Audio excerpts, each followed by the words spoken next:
In 1938, Adolf Hitler seized what legend said was history's most powerful weapon. If you hold it, you're invincible. It was said to be the spear which pierced the side of Christ. Military leaders became almost besotted with the idea of possessing it. And with the spear in his grasp, Hitler unleashed terror upon the world.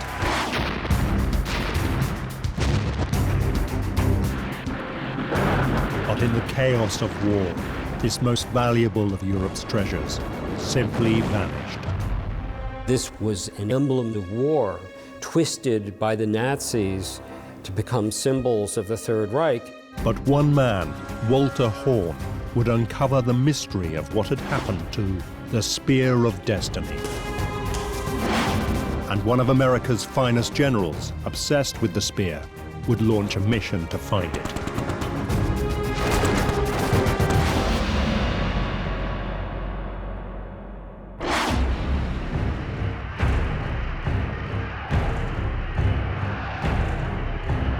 In 1933, Adolf Hitler is elected Chancellor of Germany. Hitler was by no means a normal person to be leading a country in the middle of Europe in the middle of the 20th century, and especially one the size of Germany. He was a very embittered, lonely, twisted, abnormal individual who had an enormous amount of drive and this famous will to power. And that's what really, spurred him on. He is desperate to be the all-powerful leader of the German people and create a new Germanic empire. The trouble is, he had won less than half of the popular vote. His grip on power was nothing like as strong as many people think. I mean, after all, most people hadn't voted for Hitler. The country is divided, and to realize his dreams, he will need to unite it.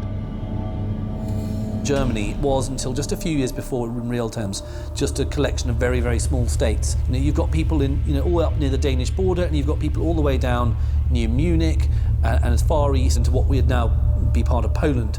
So how do you unify these people? Hitler encourages the Germans to look to what he says is their past. He wants to portray himself as a man who will restore Germany to a time when it ruled Europe. And he wants to extend its borders to those of the greatest German empire in history, the Holy Roman Empire.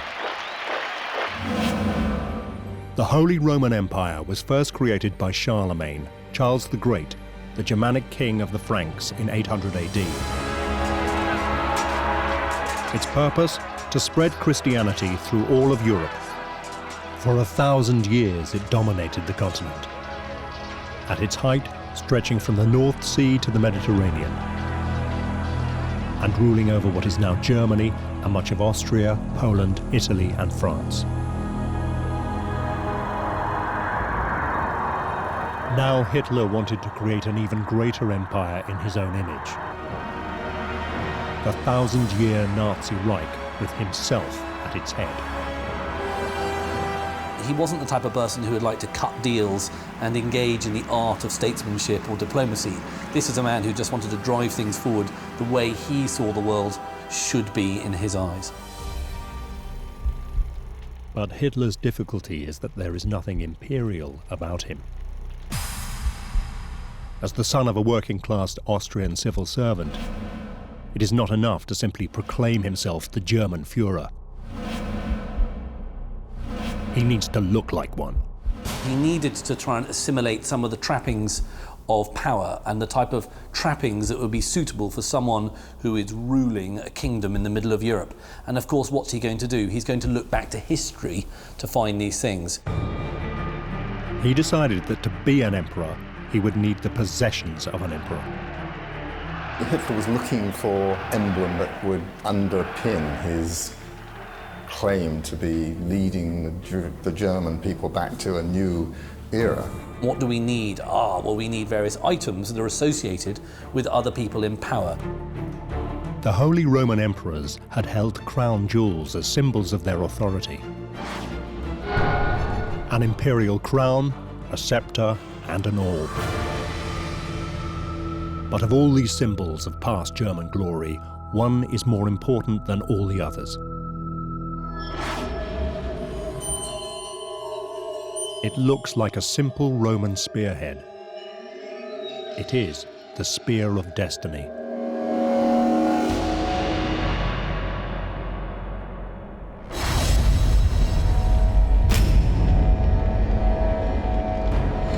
The Spear of Destiny was said to be none other than the spear that had pierced the side of Jesus Christ as he hung on the cross.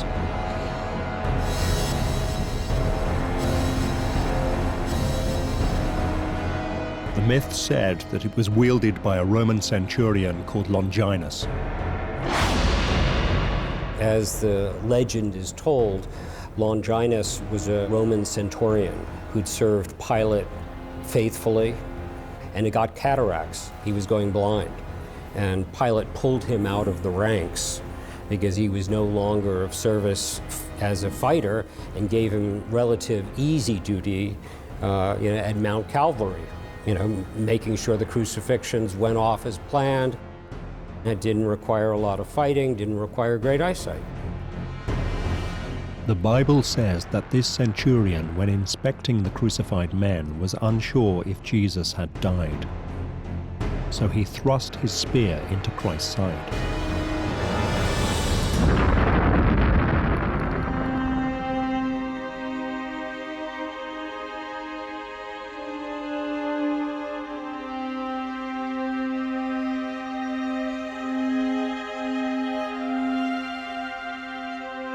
Blood allegedly dripped down the side of the spear into Longinus's eyes. He was cured of cataracts. He was cured of his blindness. He had a vision of the future. He had a vision of Jesus as the Messiah. Longinus was converted instantly.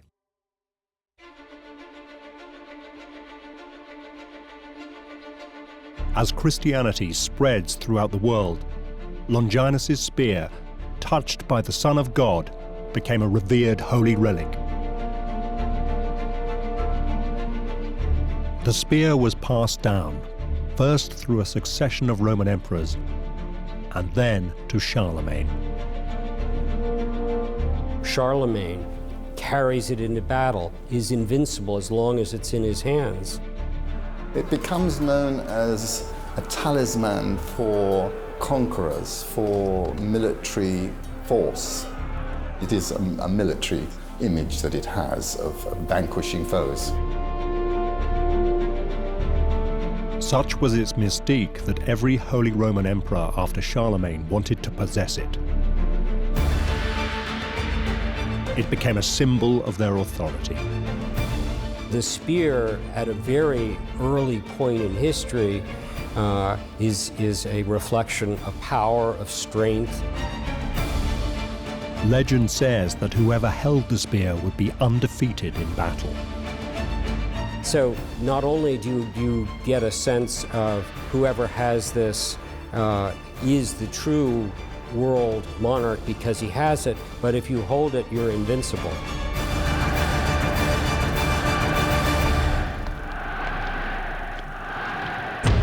It was clear why Hitler wanted it, but he didn't have it.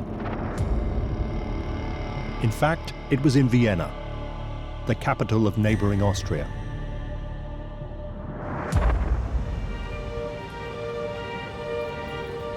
When the Holy Roman Empire was dissolved in 1806, its heirs, the Habsburgs, moved the spear to Austria, where it ended up on display in the Hofburg Palace.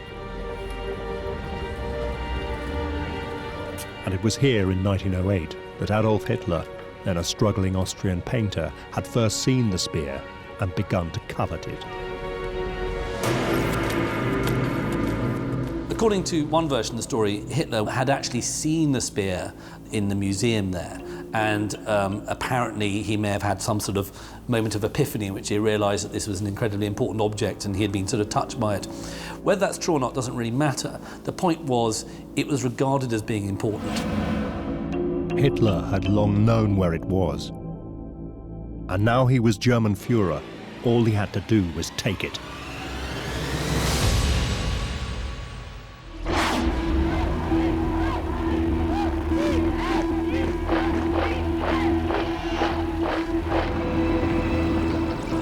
March the 12th, 1938, German troops crossed the border into Austria. The world watched as the Austrian government collapsed.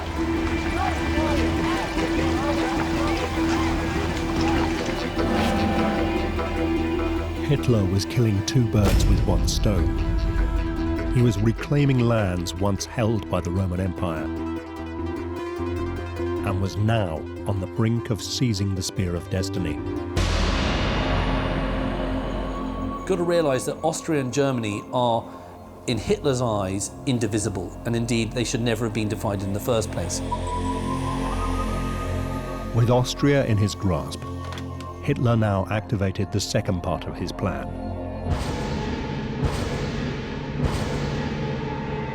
To seize the spear. As the story is told, as the panzers were driving, across the border into Austria, Hitler had an SS officer in civilian garb already planted in the museum.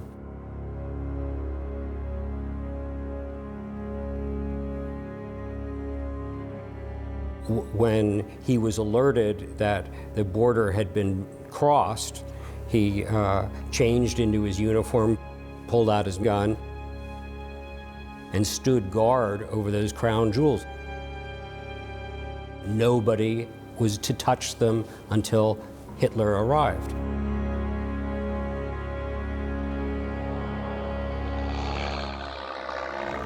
Hitler arrived in Vienna just 2 days after the invasion.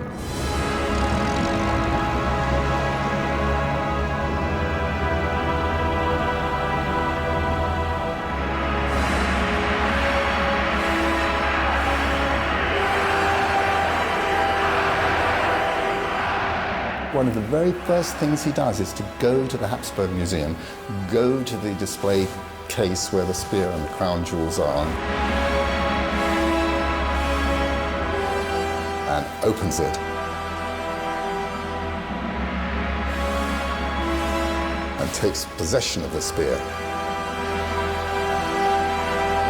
He took hold of the spear on March the 15th. It was not a date picked by accident. He took the Spear of Destiny on St. Longinus Day. That's when the centurion, who allegedly carried it at the crucifixion, is honored.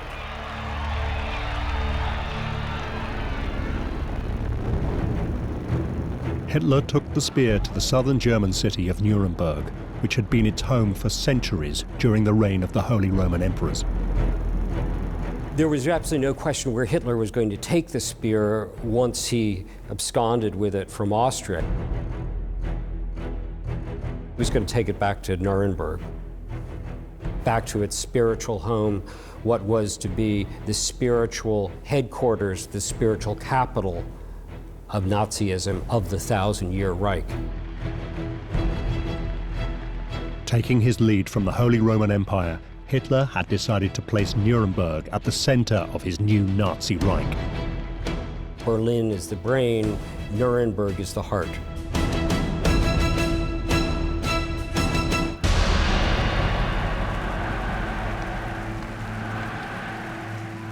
Here he had built vast parade grounds holding hundreds of thousands of spectators.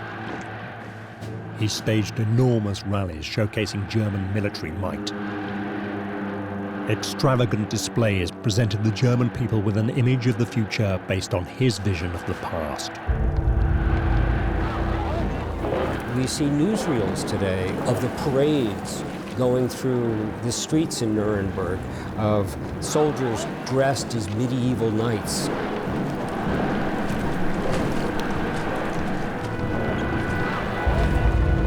With mock-ups of the chest of the crown jewels, symbolic of being returned to the homeland. The 1,000-year Reich begins.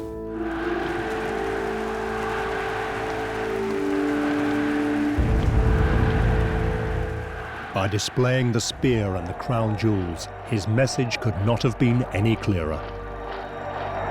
Ein freies deutsches Volk in einem starken deutschen Reich. He was the heir to the Holy Roman Emperors.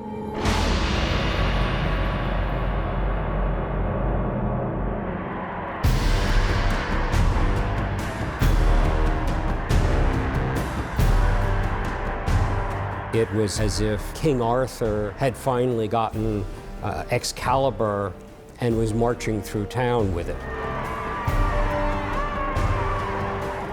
And in a triumphal parade,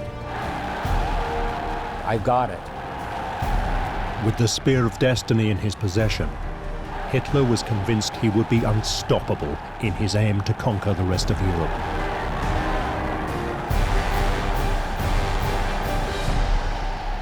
But of course, it didn't turn out that way.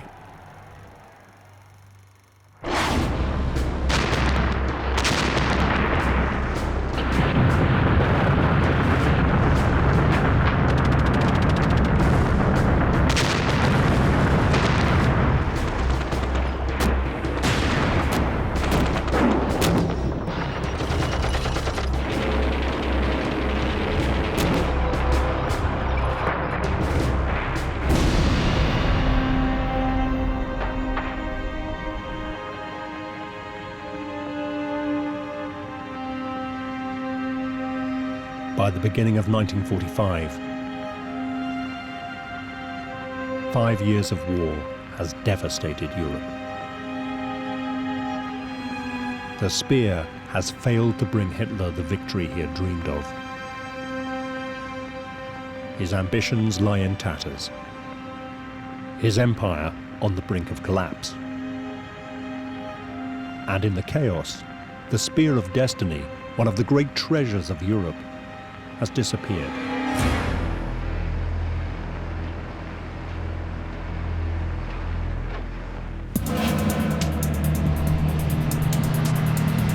But on an American army base in Belgium, pure luck will allow one man to track it down. Walter Horn is a lieutenant in the US Third Army. His mission? To interrogate German prisoners of war.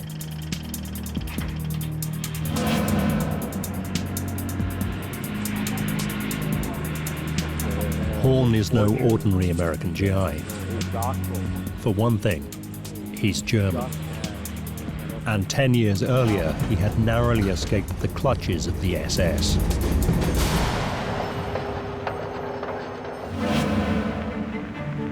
In the 1930s, Horn was at university in Heidelberg, southwest Germany. His passion, art history.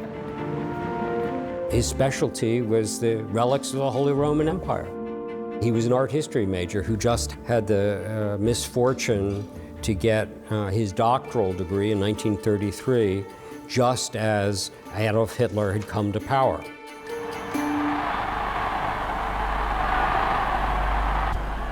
As a historian, Horn found himself being sucked into Hitler's obsession with proving the superiority of the German race. He was invited to join a special unit of the SS created specifically for this purpose, the Ahnenerbe. Promising academics were press-ganged into the Ahnenerbe. The job? To prove at any cost that German culture was superior to every culture in the world. And who better for the Ahnenerbe to recruit than the impressive young academic and PhD, Walter Horn. Walter was perfect Nazi material. He had been a javelin contender for the Olympics. He came from fifth generation Germanic, Aryan stock. You know, he was young, he was good looking, he was well traveled. This was the kind of man the Nazis were looking for. But Horn could see exactly where Nazi control of German academic life was leading. The Ahnenerbe can't just be seen as a kind of harmless bunch of corrupted academics who were just sucking up to the Nazis, because what they were proving was helping to create a worldview that was in essence evil. And some of these theories are directly related to the idea of race, and we all know what happens when you apply these theories to a regime that is as murderous as the Nazis are. It leads directly to the gates of Auschwitz.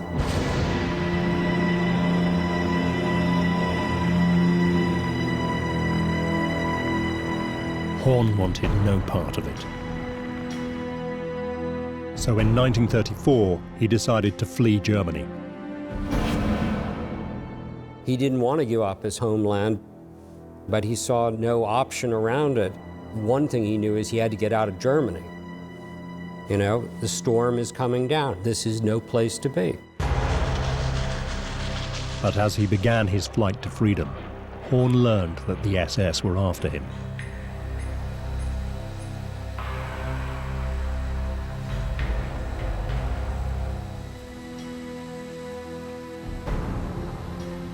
He was very concerned. He hated the Nazis. He didn't know if it was because of remarks that he had made about the Nazis.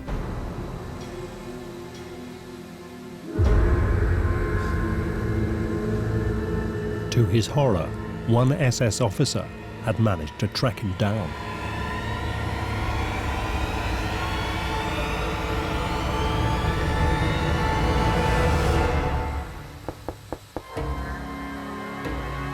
The SS officer had his pistol, and I'm sure Walter was thinking that the end had come.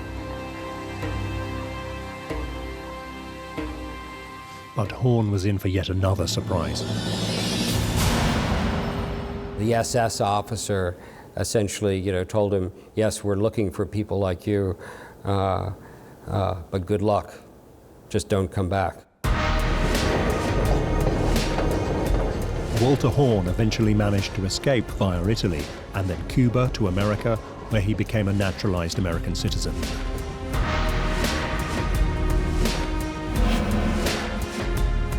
And that is how, as a fluent German speaker, he ended up in Belgium interrogating POWs at the tail end of the war. As the Allied armies worked their way into Germany, behind the front lines, you've got units doing various sort of ancillary roles that are nevertheless vitally important. One of these, of course, is to hunt for criminals. Straight manhunts. And what these people are doing, these war crimes units, is to hunt for evidence, which hasn't been burnt by the Gestapo.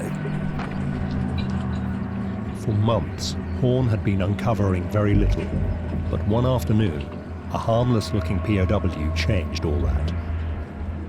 Quite late in the day, a relative old man is taken out of the prisoner pen to be interrogated. Private Fritz Huber. Fritz Huber has nothing really to contribute, or so it seems. Private Huber said, I'm sorry, I can't tell you any information because I don't know any information. All I've been doing is, slogging gun cases around.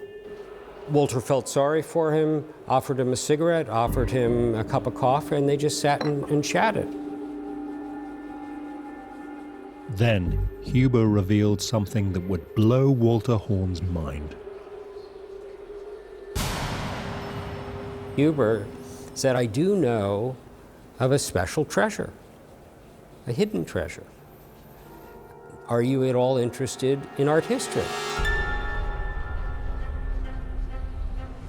Little could Huber have known the man he was talking to had a doctorate in art history. There wasn't anything in the world Walter wanted to hear more about, than art and antiques.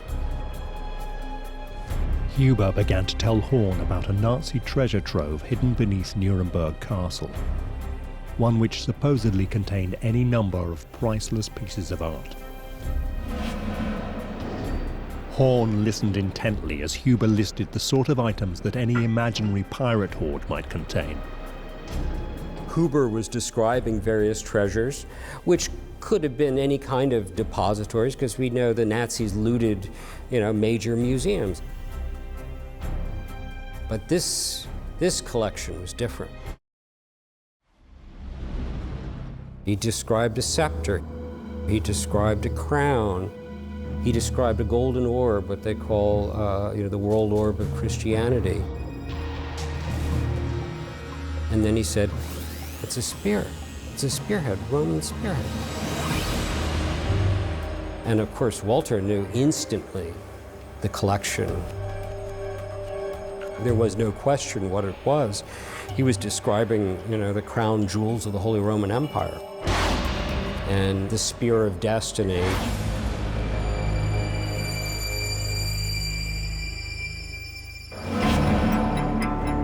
Horn pushed Huber for every detail and was amazed to find out the lengths that the Nazis had gone to protect the Spear of Destiny. Huber said his father had been hired by the head of the Nazi SS, Heinrich Himmler, to install a ventilation system in a hidden vault beneath Nuremberg Castle. And, oh, by the way, my mother goes in once a week to check on the treasures that are kept in this vault.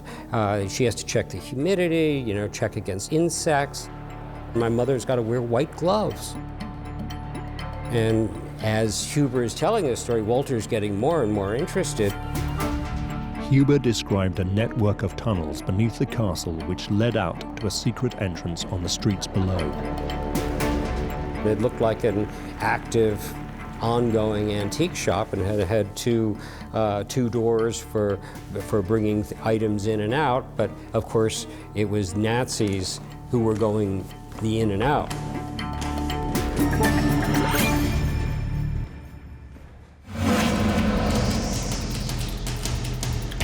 Aware that he had possibly just uncovered the location of one of the world's great treasures, Horn immediately began to write up a report for his superiors. But fearing the American High Command wouldn't understand the importance of the spear, Horn made sure to write in detail, even drawing a map of the city to show where the vault could be found. Walter Horn sat at a borrowed typewriter, and he typed up an intelligence report. And of course, being an art historian, I'm sure it reads more like a art history paper than a military intelligence report. Horn worked quickly. He knew the advancing Allied forces were planning a huge offensive on Nuremberg. And he feared that in the battle, the spear could be destroyed. He mailed it off, fully thinking that this would be dismissed as tangential to the fighting going on, that what military commander would possibly conceive the Holy Roman Empire, crown jewels, and the Spear of Destiny to be a military objective.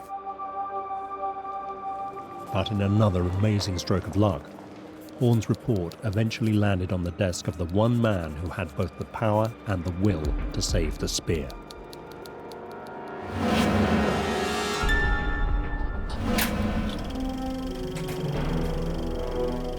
General George S. Patton, also known as Old Blood and Guts, was in command of the US Third Army in Europe and was one of the generals overseeing the invasion of Germany.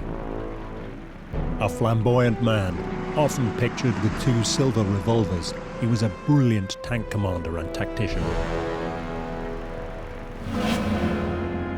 A Catholic convert, Patton saw himself as a Christian warrior.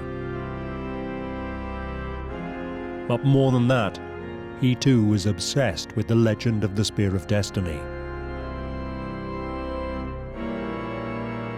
He had even written a poem about what it must have felt like to plunge the spear into the side of Christ. I cannot name my battles, for the visions are not clear.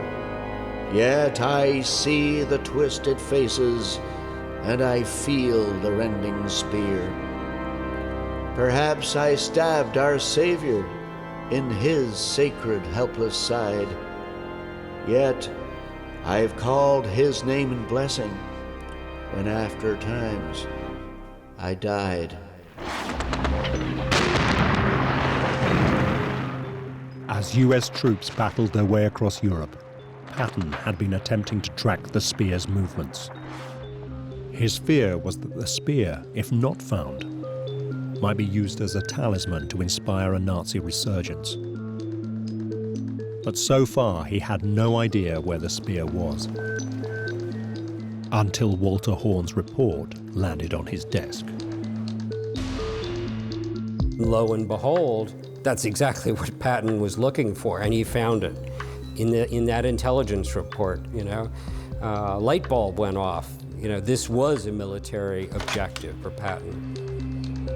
On the eve of the assault on Nuremberg, Patton took an amazing decision.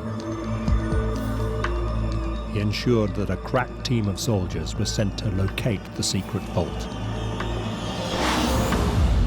But it would be no easy task.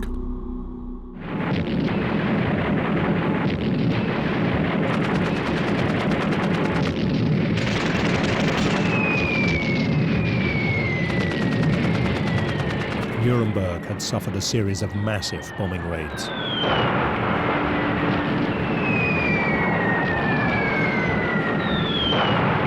Thousands had died, hundreds of thousands displaced. They talk about the devastation in Dresden, but the devastation in Dresden essentially came from a fire that spread. In Nuremberg, it was literally from the tons and tons of bombs. And now the Allies intended to send Hitler a message. They planned to capture Nuremberg on April the 20th, the Führer's birthday. Hitler was adamant that his spiritual capital would not fall. His instructions are that the defenders of Nuremberg will fight to the last bullet, and the last man, and even the last young child.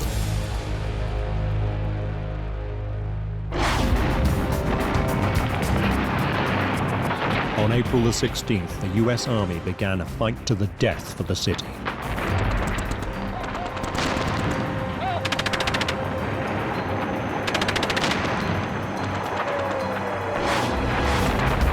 Patton's special unit, sent to locate the spear, was soon caught in the thick of the fighting. It was narrow, medieval streets, big battlements. It was almost essentially hand-to-hand combat, almost like taking one street after another, and it was very dangerous kind of fighting. Children were actually being used as scouts. The Germans fought right down virtually, to the last man standing.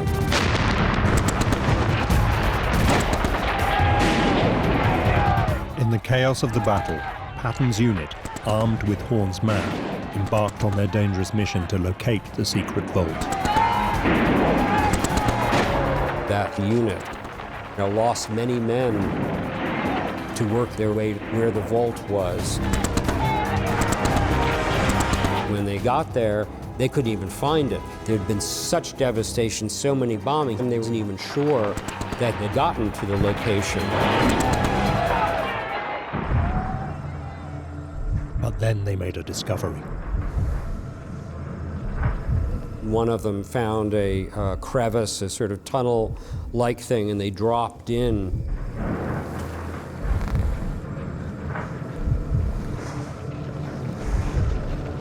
At the end of a long, dark underground tunnel, they found something staggering.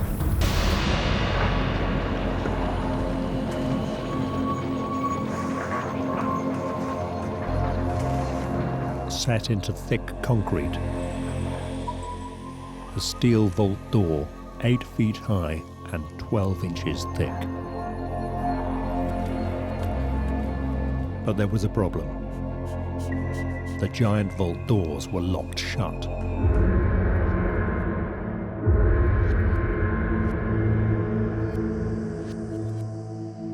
The door itself was impenetrable at that point. When one of the munitions men was literally about to, plug dynamite in the sides of this giant vault door. But just moments before the charges were detonated, a German civilian came forward and stopped the munitions man. Luckily, he was stopped at the last minute because, God knows what might have happened to the contents inside. A German who, a representative, the mayor of Nuremberg, gave the Allies the combination of this vault. He said, please don't blow this up. Very special things here, and they opened the vault. Behind the giant door, the GIs discovered a vast and incredibly sophisticated underground complex. This had to be the vault that the prisoner Huber had described, but it was on a scale beyond anything they had imagined. Commissioned by Heinrich Himmler, it was an enormous expansion of old beer cellars beneath the Nuremberg castle. Himmler secretly sent in teams of architects, teams of builders to reconfigure this beer cellar into a high-tech vault. And I don't use that term high-tech loosely. Foot-thick reinforced steel, special locking mechanisms. The walls were lined with various materials to keep the moisture out. Air purification system, its own generator system. It had water, it had showers, it had baths, it had a kitchen, it had its own little escape hatch. You could have a team of people living in there for months at a time. The GIs could hardly believe what they had found. But unsure of exactly what they had discovered, the message was sent for Horn to come to Nuremberg to identify the contents of the vault.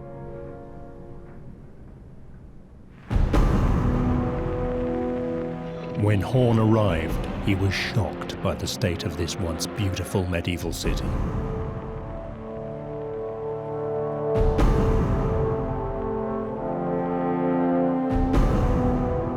Picture a moonscape, picture churches missing their roofs, bodies strewn about.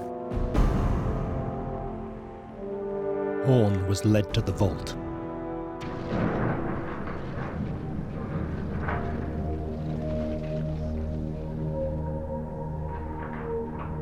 Even though the contents had been described to him by Huber, Horn was stunned by what the vaults contained.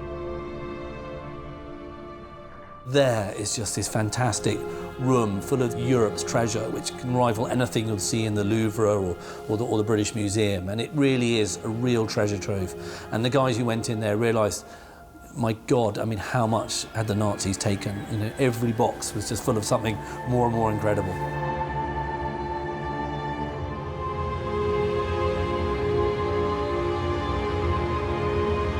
Horn was shown a small wooden crate.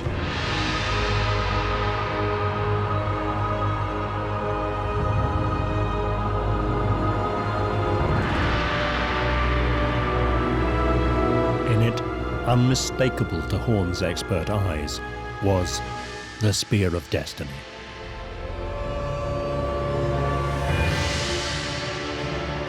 Horn became a hero when he recovered the Spear of Destiny. Now the question was, what were they to do with him?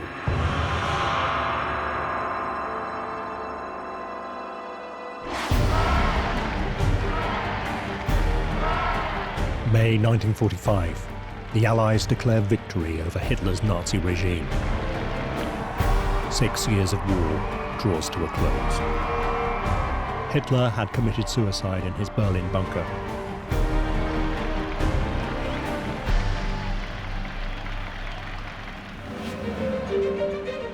The Allies uncovered millions of dollars worth of Europe's finest treasures, stolen by the Nazis. We know the Nazis looted, major museums. Major collections were brought wholesale in by train. Now began the task of returning these treasures to their rightful owners. Walter Horn had assumed the spear would be returned to Austria. The Spear of Destiny come from the Hofburg Museum in Vienna. This is where he fully thought they would be returned to. Patton had other ideas. It seemed that Patton, too, had become bewitched by the power of the Spear of Destiny. Patton said and openly declared that these relics, this spear of destiny, are not artwork. These are emblems of war, twisted by the Nazis to become symbols of the Third Reich. Patton was the type of man who very much would have liked the idea of the spear of destiny, in his back pocket, and wanted to take it back to the United States.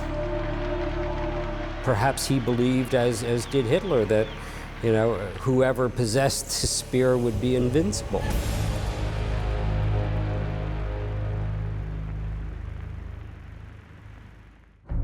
So adamant was Patton on having the spear that Dwight Eisenhower, the supreme commander of all Allied troops in Europe, had to intervene.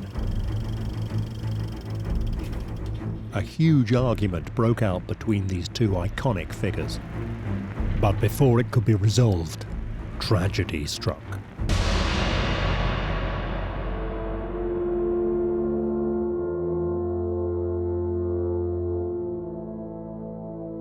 His car is hit by a lorry. He's virtually paralyzed. He's in hospital for a short period and then he dies. With Patton died the last obstacle to the spear returning home to Vienna.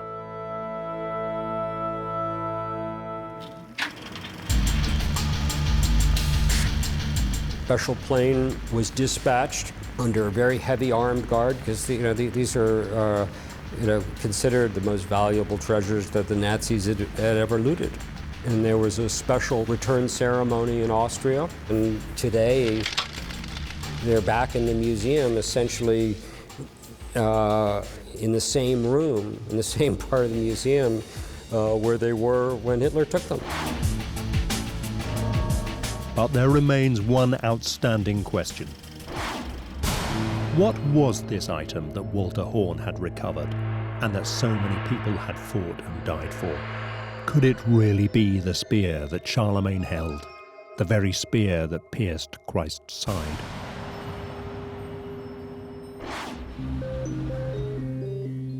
Robert Feather, a trained metallurgist, was the first person in 40 years to be allowed to examine the spear scientifically.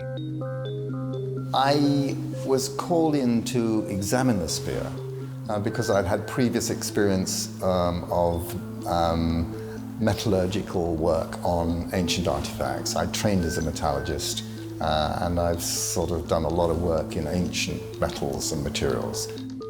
One of the first tests he did was to see if there were traces of blood on the spear. If it were Christ's blood, it would be the most staggering discovery of all time. I took swabs of the spear just in case there was any biological material. I mean, if it's a spear, it could have had some blood on it somewhere, and the remotest chance that some of it might be Jesus' blood just occurred. So I thought I'd better do it just in case. Is someone going to say, why didn't you? But no traces of blood could be found.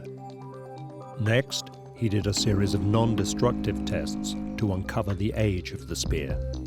We did XRF, which is X-ray fluorescent tests. We did microscopic analysis. We did full high-powered X-ray analysis.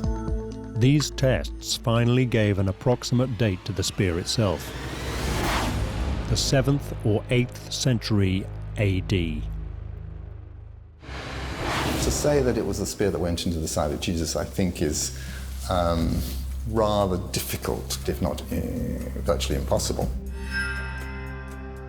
It's impossible really to have had much contact with someone who had supposedly died 8 centuries before it was made. Science had proven that the Vienna lance was not the spear that had pierced the side of Christ. So does this mean it is worthless? Had thousands of lives been risked in pursuit of nothing more than a medieval forgery? After all, one uncomfortable fact, even for Hitler, was that it wasn't the only spear claiming to be the spear of destiny. Problem with the spear is that there are quite a few of them. I mean, I think there are at least 4. There are competitor spears in different places to the Vienna spear. There's one in Etchmiad in Armenia. It doesn't look very much like a spear, and it's more rather like a Roman bannerhead, but nevertheless they revere it, and There's another one in Poland, which is almost certainly a later Middle-aged reproduction. There's another one in St. Peter's, in the Basilica of St. Peter's, which is said to be part of the spear that pierced the side of Jesus. But it seems that the spear Hitler coveted had a value that none of the others had. We know more about the early history of the Vienna spear than any of the others, and we can trace it certainly in written record back to the 8th century. That date is extremely significant. It was when Charlemagne, the first Holy Roman Emperor, was rising to power. This spear may not have been the spear which pierced Christ's side, but it was the spear held by the Holy Roman Emperors. There's no question that that spear was the one carried by the Holy Roman Emperors, and that this was the one passed on, throughout history, through tradition, and was the one that Hitler took.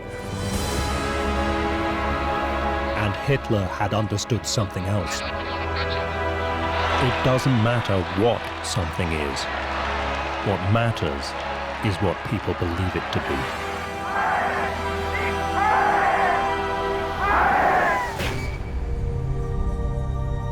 For centuries, the spear had been revered by the most powerful rulers of Europe, and that, for Hitler, was enough to make it something worth having. It doesn't really matter whether this was the spear that was shoved into the side of Jesus. It doesn't matter. It's what people think is what matters. It's what people choose to believe.